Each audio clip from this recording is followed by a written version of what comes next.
After the market crashed in 2009, we saw a lot of builders pumping the brakes on building houses, creating an extreme inventory shortage in the housing market. So it makes it a little bit more difficult to be a buyer in this current market, and sometimes can be a great thing to be a seller depending on what kind of house you have to sell. But that doesn't mean it's easy. It can be overwhelming for sellers as well, but it's really important that you are doing a deal where you're disclosing information about your home. You're really crossing your T's and dotting your I's, because that's what every buyer deserves. So to help you avoid some of the common mistakes people make when selling a home, we turn to licensed Home Smart agent Julia Almgren. First up, overpricing your home. A lot of people in this market think that if they price the house for whatever their heart desires, that they're going to get that.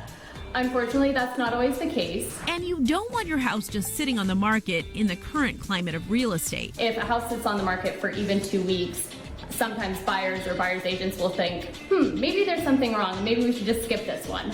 So it can be really detrimental to list your house too high. So instead of pricing high, she recommends listing your house very competitively and maybe even a little bit lower than you're expecting to get for it. And what that will do is drive lots of buyers to your house. You might end up with multiple offers, and that will drive the sales price way higher than maybe you even ever imagined getting for your house. Moving along, another mistake sellers make, rushing the process. If a seller is really pressuring a buyer into giving them the moon and the sun during the buying process, the buyer might talk to their agent and say, you know what, after further consideration, I'm really feeling way too rushed through this process, and I want to pull the contract. Once this happens, the seller will have to relist and go back to square one. And now the additional days under contract will also be the seller's loss.